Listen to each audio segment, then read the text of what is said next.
नमस्कार, आप देख रहे हैं हमारी खास पेशकश खास खबर। खास खबर में हमारा फोकस होता है सूबाई सियासत पर और इसी कड़ी में आज हम बात करेंगे मध्य प्रदेश की, जहां उपचुनाव को लेकर सियासत जमकर गरमाई हुई है। कैसे, आइए आपको बताते हैं।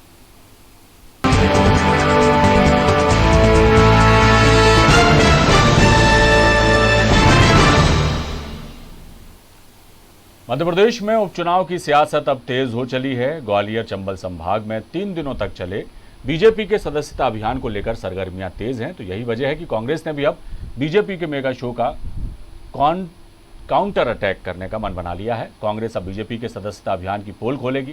कांग्रेस की माने तो बीजेपी का यह दावा कि ग्वालियर संभाग के 76,000 कांग्रेस कार्यकर्ता पार्टी में शामिल हुए हैं, सरासर गलत है। इस सिलसिले में आज ग्वालियर में कांग्रेस ने संयुक्त प्रेस कॉन्फ्रेंस भी की और बीजेपी पर हमला बोला।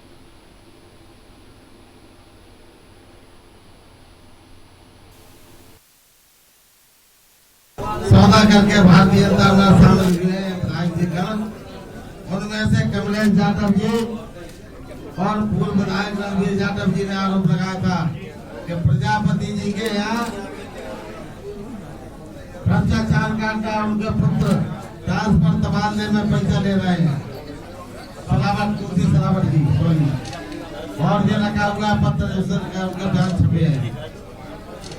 भाई हम कह रहे हैं हुआ है, आप कह रहे हैं नहीं हुआ, दोनों में उलझ क्यों रहे हो? आपको लगता है नहीं हुआ तो आप अपना काम करो, आप अपना कार्यक्रम करो, आप जनता के बीच तो जाओ। कोई नेता ए क्लास का जनता के बीच में जाता ही मिलेगा।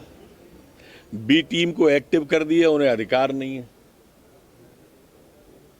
मैंने कहा ना कि ऊहापोह की स्थिति दिल्ली से यहां तक है। अभी सिर्फ दिल्ली में नेतृत्व परिवर्तन की बात उठ रही है। आप प्रतीक्षा करो, मध्य प्रदेश में भी आने वाली है वो बयार। देखिए, कांग्रेस के पास कोई मुद्दे नहीं है और इसलिए कांग्रेस सिवाय दुष्प्रचार करने के अलावा, झूठी अफवाहें के अलावा और कोई काम कांग्रेस नहीं कर रही है, क्योंकि कांग्रेस के पास कोई मुद्दे नहीं है।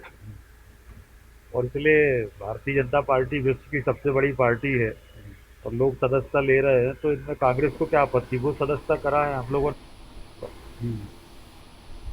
और इस खबर पर हमारे साथ जुड़े हैं बीजेपी प्रवक्ता चेतन सिंह जी, कांग्रेस प्रवक्ता ब्रजेश पांडे जी और हमारे न्यूज़ वर्ल्ड के associate news editor Arvind Sharma जी।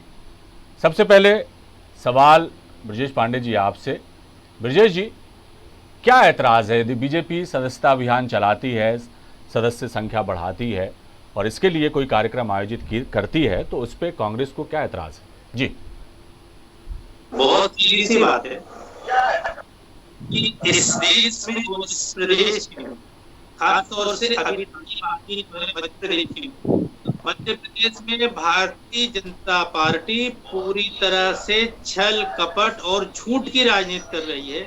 सरकारी मशीनरी का दुरुपयोग हो रहा है, प्रशासनिक अधिकारियों का दुरुपयोग हो रहा है। और इसलिए मैं आपसे ये कहना चाह रहा हूँ, क्योंकि देखिए, कांग्रेस पार्टी ने वहां पर सदस्यता अभियान के लिए जिला प्रशासन से अनुमति मांगी, लेकिन जिला प्रशासन ने कांग्रेस को अनुमति नहीं दी। और जबकि भारतीय जनता पार्टी ने जब अपना सदस्यता अभियान शुरू किया तो वहां के जिला प्रशासन ने न सिर्फ अनुमति दिया, बल्कि उनको इस कोरोना काल में जब आदरणीय मोदी जी सोशल डिस्टेंस की बात कर रहे हैं, WHO, ICMR सोशल डिस्टेंस बताने की बात कर रहा है, तब इनको टेंट लगाने की भी अनुमति प्रदान की गई। इस देश में एक ही कानून है, एक ही संविधान है। डॉक्टर भीमराव अंबेडकर के जी का संविधान कहता है कि सभी के साथ न्याय संगत, तर्कपूर्ण और तथ्यात्मक बात प्रशासन को करना चाहिए, लेकिन प्रशासन इससे पूरी तरह से दूर हो गया है। आज कांग्रेस ब्रजेश जी, बात यह है दरअसल कि ये जो आप बात कह रहे हैं कि सोशल डिस्टेंसिंग का पालन नहीं किया गया, अनुमति दे दी गई और कोरोना काल में जिस तरह की चीज़ें होना चाहिए वो उसके उल्लंघन की बात है या नियम कायदों की अवहेलना की बात है, लेकिन जिक्र हमारे सदस्यता अभियान पर है। उसको लेकर जो कांग्रेस विरोध कर रही है, पोल खोलो अभियान चलाने की कोशिश की जा रही है, या जिस तरह से बात की जा रही है कि जनता के बीच जाकर के बीजेपी की पोल खोली जाएगी, और ये भी कहा जा रहा है कि जो बीजेपी ने दावा किया है कि 76,000 या 75,000 से ऊपर जो कांग्रेस कार्यकर्ता हैं वो बीजेपी में शामिल हुए हैं। ये सरासर गलत है। कई तरह के और संयुक्त प्रेस कॉन्फ्रेंस भी उन्होंने अभी की, जिसमें एनपी प्रजापति और गोविंद सिंह जी, सज्जन सिंह वर्मा जी, ये लोग तमाम लोग जुटे। तो वो बात मुद्दे की ये है कि ऐतराज़ क्यों, सदस्यता अभियान चला रही है बीजेपी, तो ऐतराज़ क्यों? सिर्फ ये मुख्तसर सा सवाल, उसका जवाब दीजिए। देखिए, मैं उसी सवाल को आपका जवाब दे रहा हूँ जी। भारतीय जनता पार्टी के सदस्यता अभियान से कांग्रेस को किसी तरह का कोई आपत्ति नहीं है जी।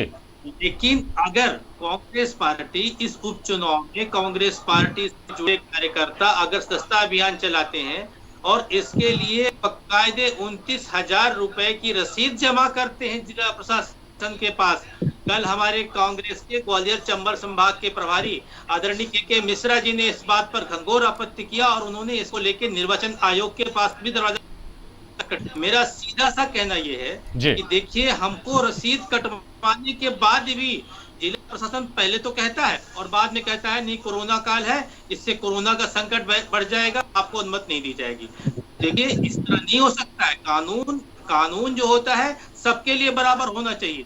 और तो ब्रजेश जी, मतलब इन्हें कहने का मतलब यह है कि कांग्रेस को ऐतराज कार्यक्रम पर है कि कार्यक्रम की अनुमति क्यों दी गई, इस बारे में पोल खोलने की बात की जा रही है। सदस्यता अभियान को लेकर जो आंकड़े बीजेपी बता रही है उसकी बात जनता तक पहुंचाएगी, उसकी पोल खोली जाएगी। फर्क आखिर कांग्रेस का विरोध किस मुद्दे को लेकर है, यही बात मैं पूछना चाह रहा हूं आपको, जिस तरह से आप कांग्रेस का इन दोनों बिंदुओं पर है। आज हमारे आदरणीय गोविंद सिंह जी, एनपी प्रजापति जी, सज्जन सिंह वर्मा जी, जयवर्धन सिंह जी, जो कमलनाथ जी की सरकार में कैबिनेट मंत्री थे, उन लोगों ने पूरे ऑफिशियल डॉक्यूमेंट दिखाए। उन्होंने बताया कि किस तरह से कि हमारे साथ जो दोहरा व्यवहार किया जा रहा है। पार्टी जहां पर इनका पोल खोलो अभियान चलाएगी, वहां पर कांग्रेस पार्टी इस बात को लेकर भी आपत्ति कर रही है कि प्रशासन ने हमको सदस्यता अभियान करने के लिए परमिशन क्यों नहीं दी। दोनों बिंदुओं पर हम लोग जो है ऐतराज कर रहे हैं और ये मेरी आपत्ति लोकतंत्र में जो है जायज है। जी, चेतन सिंह जी, जैसा ब्रजेश पांडे कह रहे हैं कि उनका कहना यह है कि जिस तरह से आप लोगों ने 3 दिन का ग्वालियर चंबल संभाग में सदस्यता अभियान चलाया, उसी की तर्ज पर यदि कांग्रेस सदस्यता अभियान चलाना चाहती है तो उसे अनुमति नहीं दी गई। आप लोगों को अनुमति दे दी गई क्योंकि बीजेपी की सत्ता है, बीजेपी का शासन है, लिहाजा ये भेदभाव किया गया। ये ऐसा ब्रजेश पांडे जी कह रहे हैं। अब आप क्या कहेंगे इस पूरे मुद्दे पर, जो ग्वालियर में प्रेस कॉन्फ्रेंस हुई, संयुक्त प्रेस कॉन्फ्रेंस करके बीजेपी के खिलाफ पोल खोलो अभियान चलाया जा रहा है कांग्रेस द्वारा, ये जो तमाम कवायद की जा रही है, क्या कहेंगे अब आप? देखिए अविनाश जी, पहला प्रश्न तो है कि अगर भारतीय जनता पार्टी ने सदस्यता अभियान चलाया तो आपको तकलीफ क्यों है? आप हमारी नकल क्यों कर रहे हो? अगर भारतीय जनता पार्टी ने कोई कार्यक्रम तय किया है तो हमारे संगठन का आधार है। कांग्रेस आखिर अपने कार्यक्रम क्यों नहीं बनाती है? कांग्रेस संघर्ष क्यों नहीं करती है? अगर कांग्रेस जितनी बात कर रही है, अगर इतनी जागरूक रहती तो 130 विधायकों का फ्लोर टेस्ट का दावा करने वाले कांग्रेस फ्लोर टेस्ट का मुकाबला नहीं कर पाई। 76,003 जी लिए। और भारतीय जनता पार्टी के पूर्व अध्यक्ष माननीय अमित शाह जी ने कहा था कि हम इस हिंदुस्तान को कांग्रेस मुक्त हिंदुस्तान बनाना चाहते, तो चंबल क्षेत्र तो कांग्रेस मुक्त हो गया, बचा गया वहां पर कि सदस्यता अभियान के कोई कार्यक्रम करना चाहते हैं। रही मेरे मित्रों की बात, जिस चंबल की दम पर आपने 1.5 साल इस मध्य प्रदेश में सत्ता के गलियारे में मलाई और मक्खन से नीचे आपने खाना नहीं खाया, उस सत्ता और चाशनी से उतर करके जिसके कारण आपको चाशनी और सरकार और मक्खन मिले हैं, आपने कभी चंबल क्षेत्र की चिंता नहीं की, ग्वालियर की चिंता नहीं की, वहां के लोगों को पेयजल कैसे मिलेगा इसकी आपने चिंता नहीं की, वहां चंबल सिंध नदी पर काम कैसे होगा उसको काम बढ़ाने की कोई आपने कभी चिंता नहीं की, उस पर फ्लाईओवर बनना है, कभी एलिवेटर बनना है कि इसकी चिंता नहीं की। आप केवल सत्ता में इतने मदमस्त रहे कि केवल ट्रांसफर उद्योग, केवल खनन उद्योग, केवल माइनिंग पर आपका फोकस रहा। मुझे लगता है कि कांग्रेस जनता से दूर हो चुकी है। भारतीय जनता पार्टी ने हमेशा शुचिता का पालन किया है, जनता के सामर्थ्य के अनुसार, उसके आवश्यकता के अनुसार विकास पर हमारा फोकस रहा है। और यही कारण है कि मध्य प्रदेश के साथ साथ देश में लगातार भारतीय जनता पार्टी का, चाहे वो सदस्यता का अभियान हो, चाहे जनता के बीच में सरकार के अपनी जड़ जमाने का मामला हो, चाहे भारतीय जनता पार्टी की पंचनिष्ठाओं का मामला हो, जी सब पर भारतीय जनता पार्टी और भारतीय जनता पार्टी की विचारधारा बहुत ही भली भांति के साथ, मजबूती के साथ एक स्थायी नींव के रूप में परिवर्तित होती जा रही है। अब के जी। मिश्रा जी का मैंने आज बयान पढ़ा। के मिश्रा साहब आरोप लगा रहे हैं कि भारतीय जनता पार्टी सत्ता का दुरुपयोग कर रही है। अरे मिश्रा जी, 1.5 साल कहाँ आप गहरी नींद में सो गए थे? कहाँ पड़े थे भैया? इसी चंबल संभाग में अवैध खनन होता था, इसी चंबल संभाग में सरसों की कोई खरीदी नहीं करता था, चने की कोई खरीदी नहीं करता था। इसी चंबल संभाग में किसानों का सूखा पड़ गया तो सरकार सोती रही, गीला हो गया तो सरकार सोती रही, ओले पड़ गए तब सरकार सोती रही। तब आप कहाँ थे? आज आपको प्रभारी बनाया तो आप चंबल की गलियों में जाकर के जी क्या बैठना चाहते हो, क्या लिख करके देना चाहते हो, क्या करना चाहते हो? अरे सदस्यता अभियान करना खूब करिए, किसने मना किया है? और अगर रही बात भारतीय जनता पार्टी के सदस्यता अभियान की, तो शासन के द्वारा जो निर्धारित मापदंड है, जो सोशल डिस्टेंसिंग का पालन हमको करना है, उस सोशल डिस्टेंस का हमने पूरी तरह से पालन किया है। इसके चाहे तो फुटेज और वीडियो शासन और प्रशासन दोनों के पास है, चेतन जी, आप चाहे तो देख लें। अब खिसियानी बिल्ली खंबा नोचने का काम जरा बंद कर दे। चेतन जी आपके पास लौटूंगा। चेतन जी, और आप स्थायी रूप से चेतन जी आपके पास लौटूंगा। हमारे associate news editor Arvind Sharma हमारे साथ मौजूद हैं, उनकी भी राय जान लेते हैं। अरविंद जी, आपने चेतन जी को भी सुना, ब्रजेश पांडे जी को भी सुना, दोनों को ही सुना, क्या कुछ कहेंगे जो कहाँ जा रही है मध्य प्रदेश की सियासत? कुल जमा जितनी भी कवायद होती दिखाई दे रही है, वो उसका फोकस पूरा जो है दोनों ही दलों का उपचुनाव पर ही दिखाई दे रहा है, और उपचुनाव को साधने के लिए ही तमाम तरह के ये उपक्रम किए जा रहे हैं। क्या कहेंगे?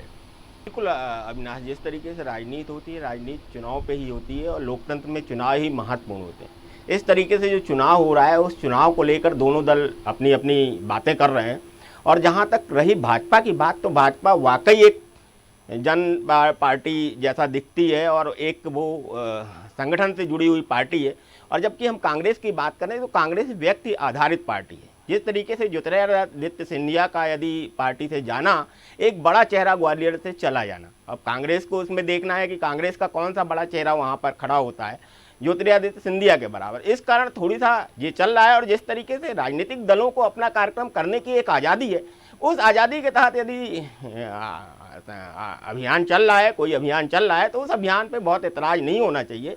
और कांग्रेस भी इस तरीके से अभियान करती है, वाद विवाद ये चलता रहेगा। और जिस तरीके से उपचुनाव है, उस चुनाव को लेकर जिस तरीके से बातें हो रही, ये बातें लगातार होंगी और आगे भी चलती रहेंगी। दूसरी बात, यदि ज्योतिरादित्य सिंधिया गए हैं तो उनके समर्थक भी हैं, वो समर्थक भी पार्टी में जाना चाहेंगे। उनके लिए एक विशेष अभियान चलाया है ग्वालियर चंबल संभाग में, तो उसमें बहुत एतराज़ करने की बात नहीं होगी।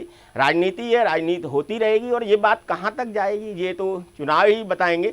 मगर ये कार्यक्रम वाद विवाद और जिस तरीके के कार्यक्रम आपस में होते रहेंगे, और राजनीतिक दलों का स्वभाव है एक दूसरे पर छींटाकशी करना, ये छींटाकशी होती रहेगी। कांग्रेस भी अपने कार्यक्रम कर रही है, भाजपा भी अपने कार्यक्रम कर रही है। अब कार्यक्रम में संगठन तो दिखता है, संगठन के कारण वहाँ पे कार्यकर्ता भी नजर आते हैं, वहाँ पे लोग भी नजर आते हैं। और जिस तरीके से व्यक्ति आधारित पार्टी यदि कांग्रेस है, तो वहाँ थोड़ी सा दिक्कत तो होती है। अविनाश जी का कहना था कि आप भी अपने कार्यक्रम बनाएं, आप भी उन पर अमल करें, आप भी सदस्य बनाएं, किसी को कोई ऐतराज नहीं है। जी ब्रजेश जी, आप सुन पा रहे हैं जी, क्या कहेंगे? देखिए, मैं इतना ही कहना चाहूंगा अपने भारतीय जनता पार्टी के काबिल प्रवक्ता साथी से जी, कि आज के इस डिबेट में और प्रदेश के सबसे बड़े प्रमुख चैनल में, जहां पर अविनाश जी और आदरणीय शर्मा जी ने अपनी बातें रखी, इनकी बातों को तारांकित करते हुए मैं इतना ही कहना चाहता हूं कि किस मुंह से आप कह रहे हैं कि आपकी पार्टी जो वो कांग्रेस मुक्त पार्टी है। आपकी पार्टी पूरी तरह से कांग्रेस युक्त पार्टी हो चुकी है। और दूसरी बात, चेतन जी, जिस 76,361 से अधिक समर्थकों का आप दावा कर रहे हैं, मैं आपको चुनौती देता हूं कि इस कोरोना काल में आप उनके नाम, पता, जिला, शहर, फोन, मोबाइल नंबर इत्यादि बताकर दिखा दें, तो मैं कहूंगा कि 76,361 नहीं, 1,76,361 कार्यकर्ता आपने जोड़ लिया है। मेरा सीधा सा आक्षेप है अविनाश जी कि देखिए, झूठ बोलना, बार बार बोलना, ये भारतीय जनता पार्टी का चरित्र हो चुका है। भारतीय जनता पार्टी चाल चरित्र की दुहाई देती है, लेकिन इनके सारे चरित्र का जो है जनता के सामने खुलकर आ चुके हैं। इनके पार्टी के पूर्व राष्ट्रीय महासचिव गोविंदाचार्य जी ने खुद कहा था कि भारतीय जनता पार्टी में चेहरा कुछ और होता है और मुखौटा कुछ और होता है। तो इस तरह की फर्जी बातों से कोई मतलब नहीं है।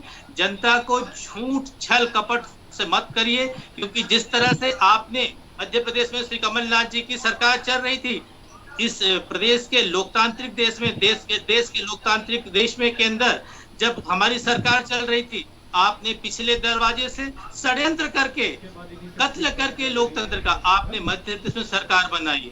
और दूसरी बात, आपने अपना 3 दिवसीय अभियान का कार्यक्रम किया, उसमें आपके मुख्यमंत्री शिवराज सिंह चौहान जी, ज्योतिरादित्य सिंधिया जी से लेके बीडी शर्मा जी वगैरह सब उपलब्ध थे। लेकिन जब इसी चीज की परमिशन कांग्रेस पार्टी ने कहा कि मुझको भी अपने सस्ता अभियान बढ़ाना है, और ये सबको लोग इस डेमोक्रेटिक देश के अंदर अधिकार है कि हम कब सस्ता अभियान बढ़ाएं, कब हमको किसको जोड़ना है, कब किसको लेना है, ये पार्टी तय करती है। कांग्रेस ने भी कहा कि हम अभियान करेंगे। ब्रजेश जी, सवाल को लंबा मत करिए जी, ये बिना किसी साक्ष्य के सवाल को लंबा मत करिए।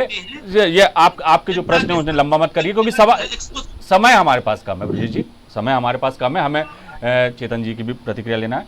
चेतन जी, जो लब्बो लुआब है पूरा चर्चा का, वो यही है कि आरोप प्रत्यारोप का दौर जारी है और उनके भी अपने प्रोग्राम क्या हैं कांग्रेस के, वो सामने आएंगे अब चुनाव को लेकर। बहुत ही संक्षेप में क्या जवाब देंगे आप ब्रजेश जी के सवालों का? संक्षेप में बताइए प्लीज, क्योंकि समय थोड़ा सा कम है, आप अपनी बात रखें जी। हाँ अविनाश जी, भारतीय जनता पार्टी पूरी ईमानदारी निष्ठा के साथ, हमने उन कांग्रेस के कार्यकर्ताओं को अपने पार्टी में प्रवेश दिलाया जिसको हम कहते हैं अगर सवेरे का भूला हुआ शाम को घर आ जाए तो उसको भूला हुआ नहीं कहते। हमारी पंचनिष्ठाओं के आधार पर, हमारे कार्यक्रम के आधार पर लोगों ने भारतीय जनता पार्टी की सदस्यता ग्रहण की है। अब आपके पास अगर आपका कोई बायलाज है, कोई मैनिफेस्टो, उसको लेकर के आप कभी अब भी कार्यक्रम कर सकते हैं। आप भारतीय जनता पार्टी करें इसलिए आपको करना है, इससे हमारा कोई वास्ता तो है नहीं। और जहां तक आप कह रहे हो कि आपको प्रशासन ने अनुमति नहीं दी, तो ये प्रशासन का मामला है, भारतीय जनता पार्टी का इससे लेना देना नहीं है। लेकिन ब्रजेश जी, आप इतना मान लीजिए कि भारतीय जनता पार्टी और भारतीय जनता पार्टी का जो डीएनए है जी, ये लोगों में रच गया है, बस गया है, रोम रोम में आलोकित हो गया है। अब इस डीएनए को बदलना आपके बस और बूते की बात नहीं है, क्योंकि जिस चाल चरित्र चेहरे की आप बात कर रहे हैं ना, भ्रष्टाचार में रंगी हुई कांग्रेस पार्टी भ्रष्टाचार की मां है, मां। ये विकास की जननी नहीं हो सकती, क्योंकि भ्रष्टाचार और विकास दोनों साथ नहीं चल सकते। इस देश में, इस प्रदेश में लोगों ने जाना है, पहचाना है कि विकास अगर कहीं हो सकता है तो भारतीय जनता पार्टी के राज में हो सकता है। विकास अगर हो सकता है चलिए तो माननीय शिवराज सिंह चौहान के नेतृत्व में चेतन जी, हमारा चर्चा का समय जो है वो समाप्त हो गया है। बात को हम और भी आगे बढ़ा सकते हैं। चर्चा का विषय ऐसा है कि इस पर काफ़ी देर तक बात हो सकती है, लेकिन समय हमारे पास नहीं है। ब्रजेश जी, मैं माफ़ी चाहूँगा कि समय समाप्त हो रहा है, वरना हम चर्चा को और आगे बढ़ाते। आप सभी ने इस चर्चा में हिस्सा लिया। चेतन जी, आपका बहुत शुक्रिया। ब्रजेश जी, आपका बहुत शुक्रिया। अरविंद जी, आपका बहुत शुक्रिया। तो ख़ास खबर में फ़िलहाल इतना ही। न्यूज़ वर्ल्ड पर खबरों का सिलसिला जारी रहेगा, आप बने रहिए हमारे साथ। नमस्कार।